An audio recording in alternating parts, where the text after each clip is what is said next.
തുരങ്കപാത നിർമ്മാണവുമായി ബന്ധപ്പെട്ടുകൊണ്ട് അശാസ്ത്രീയമായി മണ്ണ് കൂട്ടിയിട്ടതുമായി ബന്ധപ്പെട്ടുകൊണ്ട് ഉണ്ടായിട്ടുള്ള ഒരു വലിയ ദുരന്തം ഇന്ന് കള്ളാടിയിൽ, മേപ്പാടി പഞ്ചായത്തിൽ കള്ളാടിയിൽ നമ്മളെയൊക്കെ വളരെയധികം വിഷമിപ്പിക്കുന്നതായ ഒരു സാഹചര്യം ഉടലെടുത്തിരിക്കുകയാണ്. ഇതിലിപ്പം നിലവിൽ വിംസ് ആശുപത്രിയിൽ 6 പേർ നിലവിൽ ചികിത്സ തേടി എത്തിയിട്ടുണ്ട്.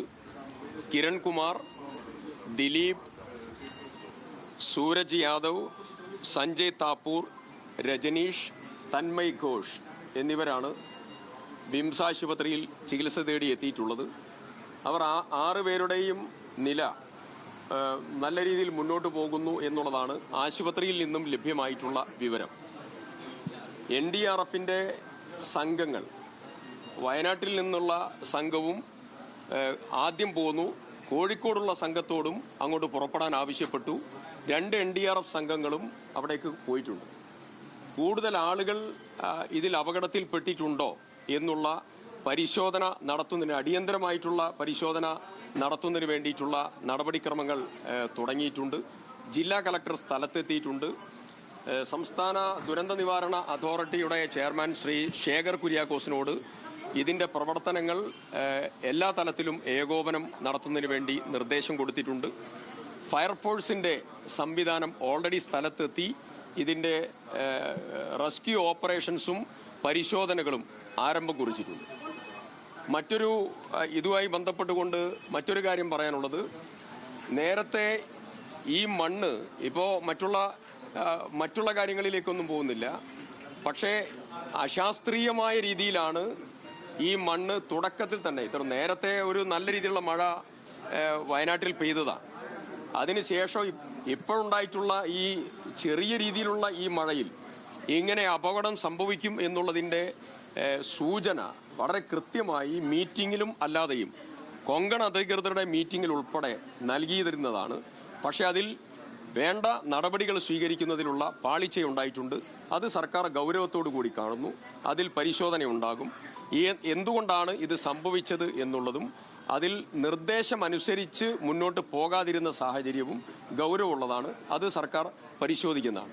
ബഹുമാനപ്പെട്ട റവന്യൂ മന്ത്രിയും ഞാനും ഇപ്പം തന്നെ വയനാട്ടിലേക്ക് പോകാനുള്ള നടപടികൾ സ്വീകരിച്ചുകൊണ്ടിരിക്കുകയാണ്.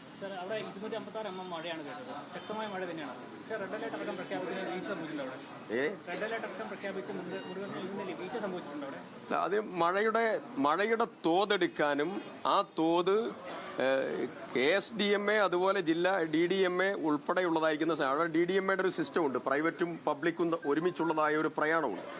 ആ ഒരുമിച്ചുള്ളതായിരിക്കുന്ന സിസ്റ്റവുമായിട്ട് കണക്ട് ചെയ്ത് ഈ കാര്യങ്ങൾ മുഴുവൻ അസസ് ചെയ്ത് പോകണമെന്നും പ്രവൃത്തി നിർത്തിവെക്കണം എന്നുള്ളതും മണ്ണ് മാറ്റണം എന്നുള്ളതായിരിക്കുന്ന കാര്യം ഉൾപ്പെടെ നേരത്തെ ചർച്ച ചെയ്ത് മീറ്റിംഗ് വിളിച്ച് നിർദ്ദേശം കൊടുത്തിട്ടുള്ളതാണ്. പിന്നെ എന്തുകൊണ്ട് ഈ കാര്യങ്ങൾ നടന്നില്ല എന്നുള്ളതിനെ സംബന്ധിച്ച് സീരിയസ് ആയിട്ടുള്ള കാര്യമാണ്. ഇത് മാത്രമല്ല, ഒരു കാര്യം കൂടെ, വയനാട് കൽപ്പറ്റയിലെ ടൗൺഷിപ്പിൽ വലിയ രീതിയിലുള്ളതായിരിക്കുന്ന മണ്ണ് നേരത്തെ ഒരു ദിവസം മഴ പെയ്തപ്പോൾ അർദ്ധരാത്രിയിൽ പോയി ഈ മണ്ണ് മുഴുവൻ ടൗൺഷിപ്പിൽ വ്യാപകമായി ഒന്നിച്ചു കൂട്ടിയിട്ടതായിരിക്കുന്ന സന്ദർഭമുണ്ട്. അവിടെയും നിർദ്ദേശം കൊടുത്തതാണ്. ആ നിർദ്ദേശത്തിലും തൃപ്തികരമായ രീതിയിലല്ല മുന്നോട്ട് പോയിട്ടുള്ളത്. അവിടെയും സീരിയസ് ആയിട്ടുള്ള ഇടപെടൽ ഉണ്ടാകണം. അതിനുള്ള മാർഗനിർദ്ദേശം കൊടുത്തത് പാലിക്കാതെ മുന്നോട്ട് പോകാൻ സമ്മതിക്കില്ല.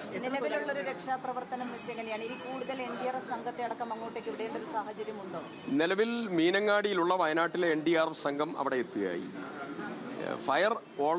ഫയർ സർവീസ് ഓൾറെഡി അവിടെ എത്തിയിട്ടുണ്ട്. കണ്ണൂരിലുള്ള NDRF സംഘത്തോടും അവിടെ പോകാൻ പറഞ്ഞു.